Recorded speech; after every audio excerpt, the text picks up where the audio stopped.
Alright guys, hello and welcome back to Let's Chat Once Upon a Time. We just saw the Dark Swan has appeared. She has risen. The season premiere of Once Upon a Time was tonight, and after months and months and months of waiting, we finally saw her emerge. And there's a lot to talk about in this episode. I've actually seen it a couple of times now. Really basically 24 hours after I posted last week's video where I said I hadn't seen it yet, ABC made the screener available to the press. So sorry, but I've been kind of watching it on repeat all week long. I cannot get enough of it. I really don't even know where to start because so much kind of happened but didn't happen. It was teased to in tonight's episode. It was just kind of all things. So let's start with Emma. Start with Emma. So we saw Emma come out of that same creepy vault that Gold did in the season 3B arc with the Wicked Witch, when Balefire, Neil, whatever you want to call him, you know, basically kind of killed himself to bring back his father. Emma apparently appeared there. That is where, as the apprentice said, all dark ones are born. So she's in the Enchanted Forest, and we finally got to see how Rumpel was going to be incorporated into the whole Finding Camelot arc when he's back in a coma in Storybrooke. So he's basically kind of taking over and personifying the voice of the Dark Ones. As we kind of saw, you know, all the Dark Ones are kind of voiced up in Emma's head, and it basically took on the appearance of the last Dark One, which was, you know, Rumpelstiltskin, Mr. Gold. And back in Storybrooke, you know, we saw Hook and the Charmings and Henry and Regina and the whole gang try to figure out a way to get to the Enchanted Forest. And can we just also say how awesome it is to have Zelena there kind of all the time? She just kind of brings this element of, I don't want to say wickedness, but it really is wickedness because she's wickedly awesome. Just her whole, you know, cutting off her own hand to get herself rid of the cuff. That is just something that, you know, I did not see coming. I thought it would be a threat, like, I'm gonna cut off my hand if you don't take this off type of situation, but no, she literally took off her own hand. That was creepy. And then there's the whole, you know, using grannies to take to the Enchanted Forest because a twister was coming and they needed a house. And also, I love the fact that, you know, the line, secure the condiments, is maybe one of the best lines for this entire episode. And the fact that she was expecting to just, you know, have grannies up and running in the Enchanted Forest because you never leave home without granny's grilled cheese. Apparently that's the motto of the story. What else happened? Can we just discuss Snow White's wig? So if you watched Comic-Con or if you've seen any pictures of Jennifer Goodwin, you know, over the summer, you know she has hair similar-esque to mine, a little bit more on the lavender side, but she has platinum-ish hair. And obviously Snow White does not. Snow White has hair, you know, dark and brown and almost black, and there are some close-up shots where you can definitely tell it's a wig, and I am really picky with wigs. It wasn't the best wig that we've seen her wear. It's definitely going to need some work throughout the season if they're going to keep up with this whole wigging out Jennifer Goodwin. But, you know, that was just something that bothered me. But let's just talk about Hook for a minute.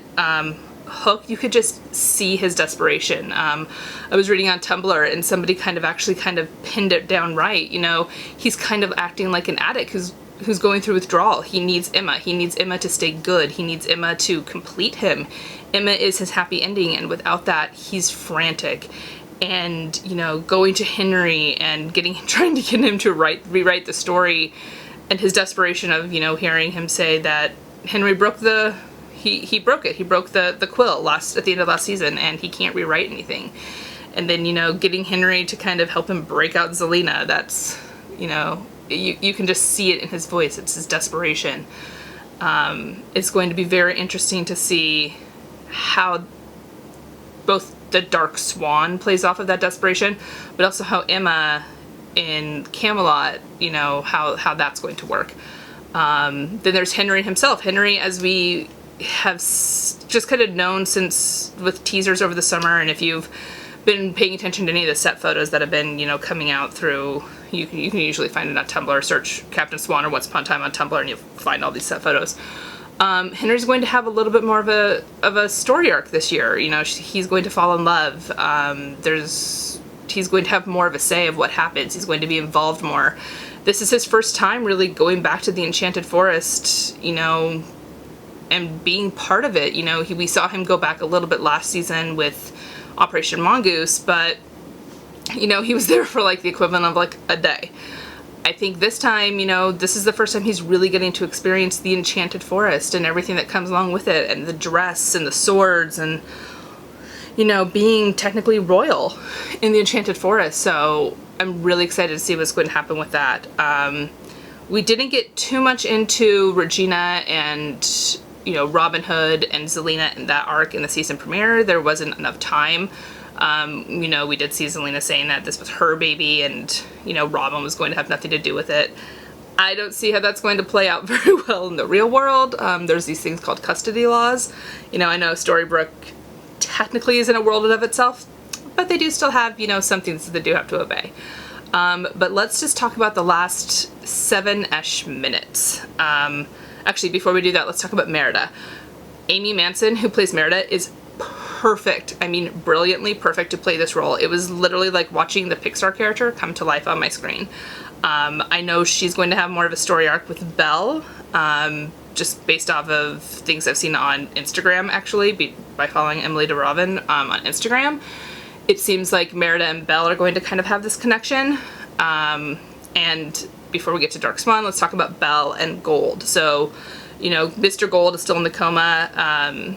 If you read on Entertainista over the summer after Comic-Con, you saw that, you know, they kind of teased another Beauty and the Beast tie-in, and that was with the rose. You know, the wilting rose from the story is now tied to Gold's life. So as the petals start to fall, it means Mr. Gold is fading. So it'll be really curious to see how that plays out over the rest of the season with Bobby Carlyle, and see how this is going to play out. So let's just talk about what everyone really wants to discuss. Dark Swan. So I know a lot of people were concerned going into this episode based off of the stills that ABC released on whether or not we were going to get to see her. All the stills were released were of Emma in the Enchanted Forest. And in the Enchanted Forest, she's not in her Dark Swan getup. She's still Emma looking. I believe Hook said she didn't look like a crocodile, which she doesn't. But the last kind of 7 minutes of the episode really kind of spun us into what is going to be happening over the first arc of the story. And it's going to be a little bit of that, you know, back to season 3 vibe where nobody has a memory. Instead of the last year that was erased, it's the last 6 weeks. So, you know, we see everyone reappear in Storybrooke and Granny's 6 weeks later. And everyone's there but Emma inside Granny's until she appears. And she is the Dark Swan. She's in her all black, her white hair, her intricate braiding, which I really would like to learn how to do, even though my hair's short. I really want to get that done. And she's scary. She's not scary in the boo, scary. She's scary as in the fact that she's just no emotion. She's not really emoting anything. She's just very still, and she's calm in her villainy ways. And it's just, Jennifer Morrison's doing such a great job. Just even in those 5 minutes that we saw of the Dark Swan, it's just very, oh my gosh, this is what it's going. You know, she wants to punish these people. Something happened in those 6 weeks that led her to this, and she's going to be punishing them.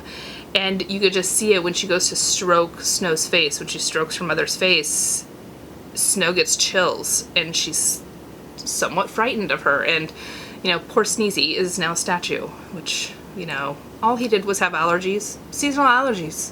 Apparently they're dangerous now in Storybrooke, and, you know, Dark Swan said something very, very real. There is no more savior.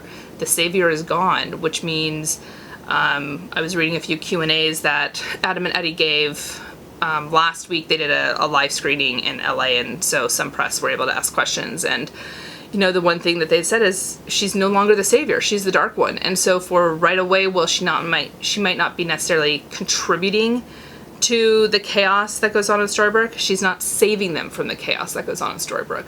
So we're going to see kind of her just kind of maybe sitting down, kicking back her heels, and just watching what happens around her. it will also be very interesting to see how the Dark One still loves Hook and still loves Killian. You know, that love is not going away. You know, the Dark Ones can still love. She still loves Killian. She still loves Henry.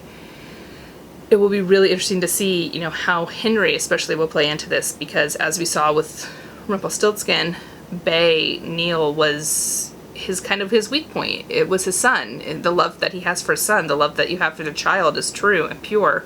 No matter how dark you get, it's just the darkness creates selfishness. So how is that going to work with Henry and the shared custody thing that they have with Regina? So many questions, so many questions that we still need answered, and I cannot wait to see next week's episode, and again, to talk it out with you guys. I kind of am loving this, you know, talking to everybody about this. Normally I have to wait until Monday and talk to my coworkers about this, but it's nice to just be able to share everything, and, you know, you guys are listening, and if you want to leave comments, you know, again, I really would love to talk it out with all the fans, so you can tweet me, Entertainista. I'll have all the links down below, to my Instagram, my Twitter, all that good stuff. You can leave comments here, and, you know, we can talk about it. As always, I will have the full recap of what happened up tomorrow on Entertainista.com. Link is below.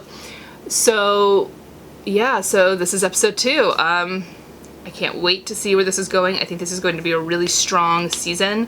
One of the things that I've said is it seems like Once Upon a Time has its strong seasons in the odd numbers. You know, season 1 was great. Season 3, both Neverland and, you know, Oz were awesome. And season 5, we're kicking it off strong with the Dark Swan. So I really can't wait to see what everyone says about it. And until then, I will see you guys next week. Mwah. Goodbye.